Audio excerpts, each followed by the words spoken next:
LAPD confirming tonight detectives have arrested Michael Avenatti on suspicion of domestic violence. Moments ago, I spoke to the president's top economic advisor, Larry Kudlow. We talked economy, we talked 2020, but of course I started by asking him his reaction to the Avenatti arrest. Any reaction to this Avenatti thing? None whatsoever. Don't know a thing about it, to be honest with you. You can't even tell me like you're not necessarily that surprised? Listen, I want to sing the praises of this economic boom. I'm sorry this guy may not share in it, but we're doing great guns. NFIB, small business optimism, near record high. So anyway, I'll leave all that to other people. Well, turning to the economy, we have now record tax revenues, Mr. Kudlow, which I know that you would have predicted, but nonetheless, many on the left have suddenly become fiscally conservative, and they say that you cannot cut taxes when we have debt levels as high as they are. So do these new tax revenue numbers somehow justify your position and what you've believed in all along? Well, look, I think it's good news. I haven't been able to do a complete evaluation. Somebody told me the revenue increases were particularly on the business side. It's interesting to me because we've argued with the improvement in economic growth, you know, from less than 2% to well over 3%, near 4%, that growth and revenues from incomes and more people working is basically financed the business tax cut. The tax cut has paid for itself already. You know, we're barely through the first calendar year. So I think that's great. And I think, you know, you're right, some of my pals are worried about the deficit all of a sudden. Well, good for them. But I would just say this. If we can keep the economy growing at 3% or better, according to the CBO, over 10 years, because 3 is a point higher than 2, that would generate, I don't know, $3.5 trillion of additional deficit reduction just because the increase in growth. And I'm looking forward to that because I see no signs of the economy slowing up. We've had a lot of growth, which, listen, I think is a credit to the administration and the policies that they have put forward.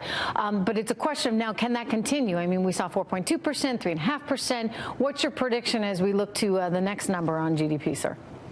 Well, look, we're predicting long-term 3%. Economic growth, and the budget numbers will be out in due course in the next couple of months. But it's funny. I've seen this argument that the slowing down, I don't know, 3.5% is not fast enough. A lot of people would die for 3.5% growth. But here's my point. Just President Obama would have liked to have seen it. It's, well, you know, I didn't want to say that, but sure. But the thing I want to say is, look, we had this whopping employment number, 250,000. We've had tremendous ISM reports, manufacturing and non. Confidence, small business confidence is still near record highs. Consumer confidence is near record highs. You know, let's not forget that the fundamentals look very good. And whatever happens in, you know, bouncing around quarter by quarter and so forth, the reality is we are running a steamy, hot economy. I think American entrepreneurs and workers and so forth, they're just crushing it, and we're the envy of the world right now. So what does that mean for 2020? Does this president get elected again if you continue on this economic pathway as a country moving forward? Does he get another 4 years? Well, I reckon it'll help him. I think so. But why didn't it help more in midterms? I mean, a lot of people said, wow, he didn't hit the economy enough. Maybe he should have talked about the economy more, immigration less. Do you regret not having the economy sort of front and center in those midterm elections? I'm not going to second guess anything. I've never seen a guy work his tail off the way he does. I mean, it's really quite remarkable. We had some great victories in the Senate. Unsurprisingly, based on history, we lost some House races, a lot of retirements. I think the economy is comforting.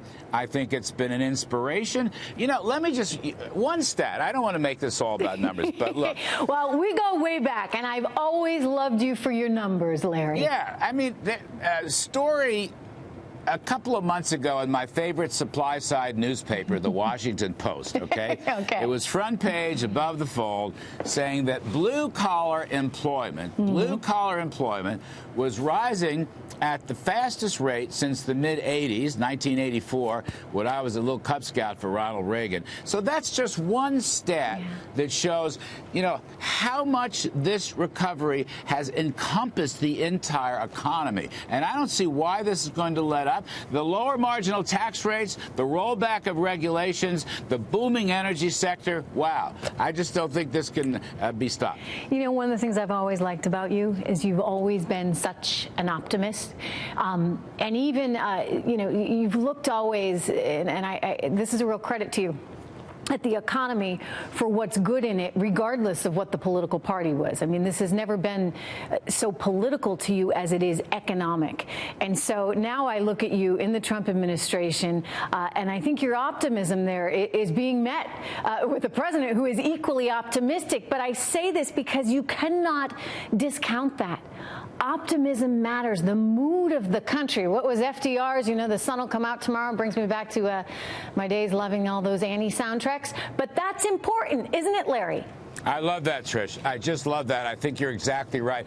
You know, from Ronald Reagan, I learned a mark of a great leader is optimism. Look, well, it's interesting. President Trump comes into office, all these confidence index numbers start to soar.